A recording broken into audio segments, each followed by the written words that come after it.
Mr. Speaker, sir. I rise to deliver our response on the budget that was being presented by the Honorable Minister for Economy, who is also the learned Attorney General, on the eve of 15th of July, in the evening in this August House, sir. At the outset, I wish to pay respect in the presence of the Honorable Prime Minister, Honorable Ministers of Cabinet, Honorable Assistant Ministers, Honorable Government backbenchers, sir. Not forgetting the Honorable Leader of the National Federation Party and his colleagues and members of the Sadalpa Party in the opposition, sir. So it is indeed, there is no doubt that we are living in a period of uncertainty and unprecedented volatility due to the current geopolitical environment, sir. There are lessons to be learned from these extraordinary and unexpected events, sir, which has brought out the truth that things are not as buoyant as perceived by the government of the day. Therefore, structural adjustments has to be made to ensure long-term survival of our nation. We must continue to be innovative in developing better measures and implement relevant and practical policies to cushion and address challenges facing the nation today. So not only as a small and vulnerable nation, but as being part of an integrated global community. We must continue to be proactive and look at better practical ways that are sustainable rather than being reactionary and business as usual, sir, practiced by the Fiji First government, whereby the government continues with its unsustainable borrowing spree to finance government expenditure, particularly on operating expenditure. Our focus should be on sustainable use of our resources, especially our resource-based sectors, through effective and meaningful participation of resource owners.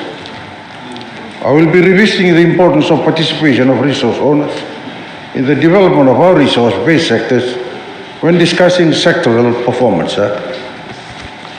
So we all agree that COVID-19 pandemic is here to stay. Simply put, we are not out of the woods, sir, especially with the new strains identified on a regular basis, in addition to the monkeypox, which is spreading in some parts of the world due to the opening of its international borders, sir. On Sunday, 18th of July 2022, sir, the Ministry of Health update stated that we now have about 784 cases after recording 59 new cases since Friday, 1st July 2022. The spread of the virus continued to increase, sir, and we only had 229 cases, active cases on Tuesday, 5th of July 2022.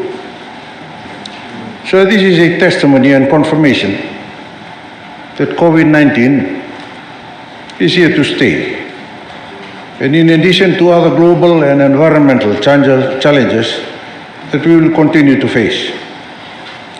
The unprovoked attack by Russia on Ukraine has further exacerbated challenges of recovery after 2 years of stagnation and negative growth experienced worldwide, and which has led to where we are today, sir. It is unfortunate that more and more of our people are facing hardship and are falling below the poverty threshold. This is despite the World Bank's assessment that has downplayed the poverty figures in the Household Income and Expenditure Survey report of 2019 to 2020, the period prior to the pandemic, that our poverty rate had decreased from 30% to 25%. So I find such adjustments by the World Bank quite contradictory and dubious, because it also agreed that the national poverty line remains virtually unchanged. So as a layman, if the national poverty line is unchanged, therefore the poverty level remains the same. There are many studies that demonstrate that any change to the consumption basket would vary the poverty line and thus significantly vary the poverty rate, which is visibly to what the World Bank has done.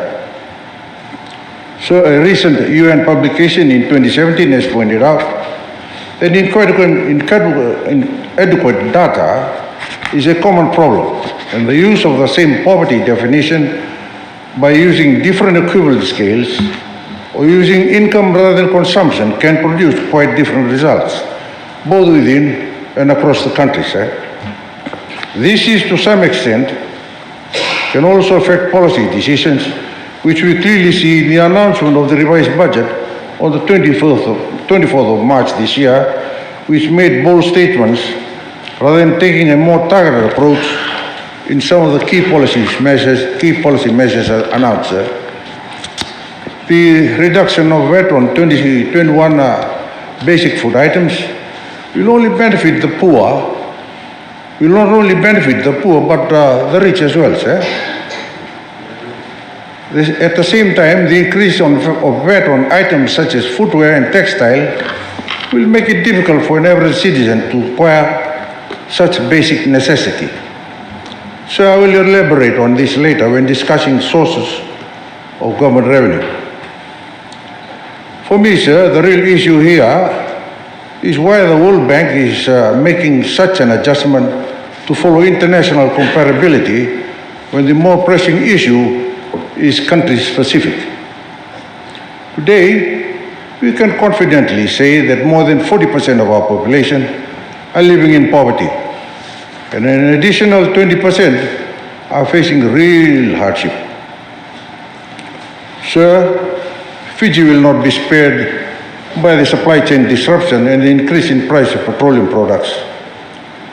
Like any other small island developing states, the impact of these extraordinary events will be much greater because our economy is narrow-based, and we very much depend on the importation of fossil fuel. More so, a fair share of our food products are also imported compared to our large neighbors with broad economic base. The lack of vision and totally ignoring the reality of our vulnerability has made us more worse off than those countries that have taken a more cautious, pragmatic and practical approach in managing their economy. It's time that we must be united and all work together for the common good, rather than being divided by our own personal ambition, party interest and narrow political agenda. Mr. Speaker, sir, after the election of 2018, general election of 2018, sir, the former leader of the opposition, Major General retired Sitiveni Rabuka, on many occasions has reached out and urged the government that we should all work together through a bipartisan approach to map out the best and practical way forward in addressing socio-economic challenges facing our beloved nation. Basically, the suggestion is based on the premise of our vulnerability status and anticipation of future shocks, such as the regular occurrence and high intensity of natural disasters, which continue to be experienced by our nation due to climate change. I'm sorry, sir, that the Fiji First government, despite numerous calls made from this side of the House for genuine dialogue for bipartisan cooperation, were totally rejected. On almost all occasions, sir, motions and petitions and better alternatives recommended by this side of the House have been rejected outright or totally ignored. The truth is, and surprisingly, many suggestions and recommendations from this side of the House in the last 3 years were key elements in the revised budget which was announced in March this year. The impact of these policies could have worked better and more effectively if they were implemented earlier rather than later. They were more relevant. They were more relevant and cost-effective then. Sir, due to the unwillingness of the Fiji First government to foster partnership and consensus building, and we are experiencing more social and political division and mistrust in the country, which is very unfortunate, and has indeed driven our communities further apart and led to disunity. The results of fear-mongering tactics and lack of transparency, the current government has created division among our different communities, and which has led to the overall lack of confidence and disunity in the country, sir.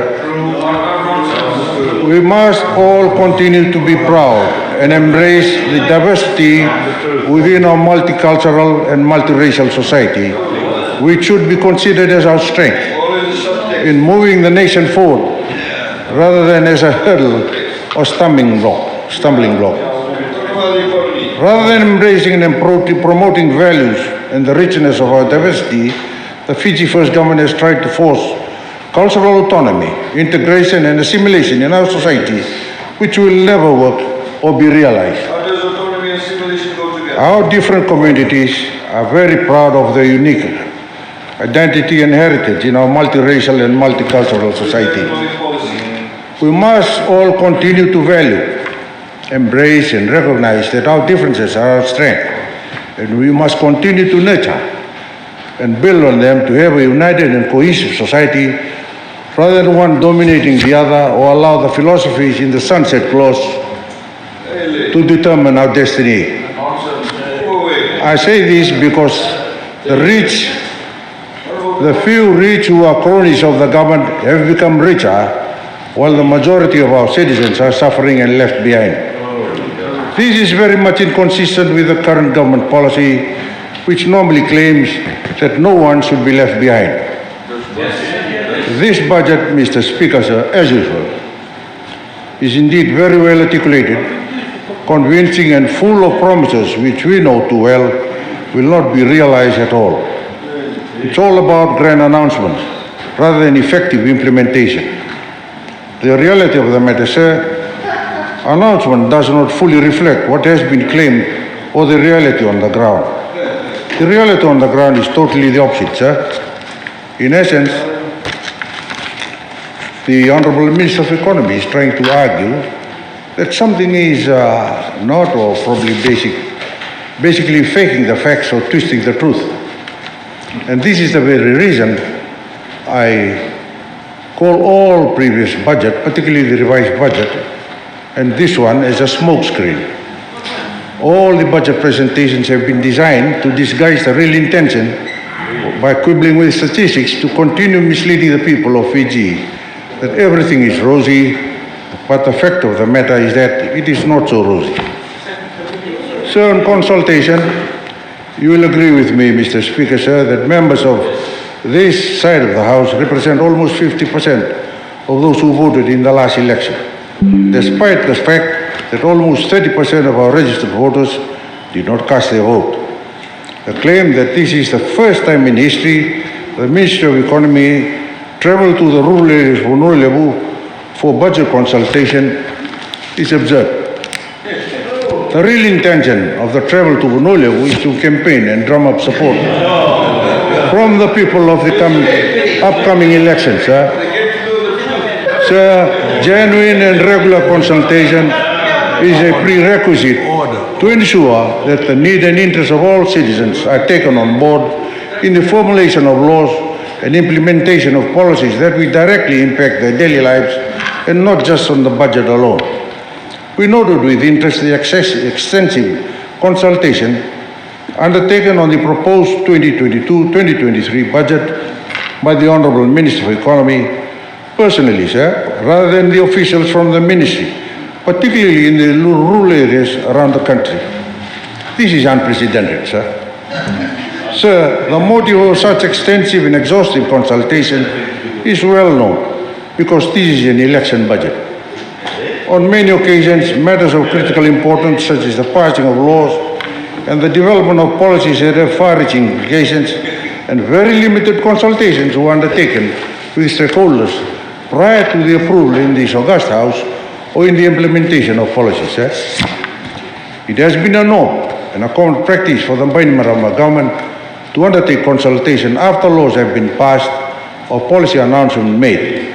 Such modus operandi creates uncertainty, confusion, resentment, and reservation and environment of mistrust to those who are directly affected, particularly resource owners and members of the public. This is the very reason as to why questions have been raised on the real motive of the extensive consultation, which is quite unprecedented. Is it genuine consultation, or the real intention is just campaigning for the 2022 general election, which is quite obvious? Sir, the findings of the Open Budget Survey 2021 carried out by the International Budget Organization is quite compelling and revealing. It clearly shows that out of the 120 countries surveyed, Fiji and Papua New Guinea are ranked among the worst countries in terms of public participation in preparation for their respective national budget. Such review confirms that consultations undertaken by the Honourable Minister of Economy is just window dressing, and the real intention is just campaigning for the election, and especially in the misuse of taxpayers' scarce resources. Sir, time and again, we hear the government continue to boast and preach about the unprecedented growth achieved in the last 10 years, or the Bainimarama boom prior to the COVID-19. They don't tell us, but continue to deny that our economy was already in crisis in early 2017. Again, when the revised budget was presented in this August House on the 24th of March, the Honourable Minister of Economy boasted that the nation is on the road to recovery, and the forecast is that, I quote, economy will grow around 11% in 2022, which is unprecedented in our history, end of quote. The latest economic review by the Reserve Bank of Fiji at the end of June suggested that our growth forecast for the 2022-2023 has been revised upward from 11% to 12.4%. This is despite the fact that the global growth trend has been revised downward from 4.1% to 2.9% for 2022, sir. The IMF, in its World Economic Outlook report published in April 2022, it clearly shows that growth rate of our major trading partners will be much lower and has been revised downwards as follows. The US growth rate will be around 3.7%. Eurozone about 2.8%. Australia 4.2%. New Zealand 2.7%. Japan 2.4%. And China 4.4%. I believe that the expectations and projections that our economy will grow at 12.4% is based probably on the 12.4% growth projections for tourist arrivals. It is unlikely that we will achieve the 12.4% growth projections because of the challenges due to increase in the fossil fuel price with the corresponding increase in the cost of travel, and most importantly, the high risk in the spread of the Omicron variant and monkeypox. The Bullaboom catchphrase is very doubtful, sir. The revision is based on the premise, and I quote, that the world economy today enters what is more likely an extended period of weak growth and high inflation, end of quote, sir. This brings to question the impartiality and independence of the Reserve Bank of Fiji in providing sound independent assessment of the state affairs of our nation. On many occasions we were told, with the current trend experienced prior to the COVID-19, we will be in the same league with Singapore and better than Australia and New Zealand. It is so sad that we are trying to compare ourselves with Singapore or to be better than Australia and New Zealand when these countries' average GDP per capita is already over $40,000 US mark. For Australia, it's over 55,000 US. Singapore, it's over 59,000 US. And New Zealand, it's over 41,000 US. whilst our per capita is only around 5,000 US, and such comparison is a sick joke, sir. Sir, it does not matter how high we leapfrog or punch beyond our weight. We will never be like Singapore or better than Australia and New Zealand. But there are lessons to be learned from their experiences. Our efforts should be directed at improving the standard of living of our people at our own pace, taking into account our God-given resources and our own internal capacity rather than trying to be like other well-developed countries. It reminds me of a saying by the late Ratu Naiqama, and I quote, sir, "Menda vakusa kusa, ena vakusa solo vakamalu. Menda kapu ni vakusa kusa vakatotolo." Basically, it means, let's make haste slowly. We should move forward cautiously but steadily rather than rushing and fail at the end, which we are experiencing today. Sir, rather than comparing ourselves with Singapore and to be better than Australia and New Zealand, let's compare ourselves with similar countries in terms of resource endowment and human resource capacity. We should be comparing ourselves with countries like Papua New Guinea, Solomon Islands, Vanuatu, and Mauritius, who are on the same development path and comparable to Fiji's economy. It is interesting to observe that these countries have progressed further than Fiji is indicated in the progress made in all areas of socio-economic indicators, while our nation continue to lag or fall behind. Even much smaller economies like Samoa and Tonga in the last 10 years has made substantial progress compared to Fiji.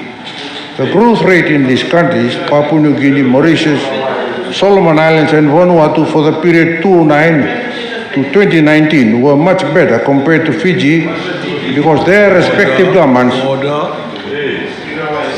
were more accountable and transparent in their operations. More importantly, there were confidence in these economies because of good governance and consistency of policies which boosted the respective level of investment compared to Fiji.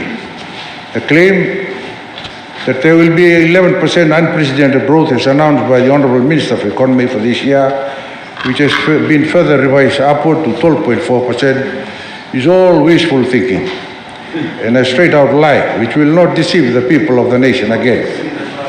Members of the government side should seriously consider taking some time and review the Bureau of Statistics figure in its annual 2020 report, especially on page 16, which provides our real GDP growth figures using 2014 as a base year and which we are currently using, rather than accepting lies by the Honourable Minister for Economy as the gospel truth. Let's look at the real growth ratio. In 1973, our real GDP growth was 12.7%. In 1979, our real GDP growth was 12%. In 1989, our real GDP growth was 12.9%. And in 1999, our real GDP growth was 8.7%.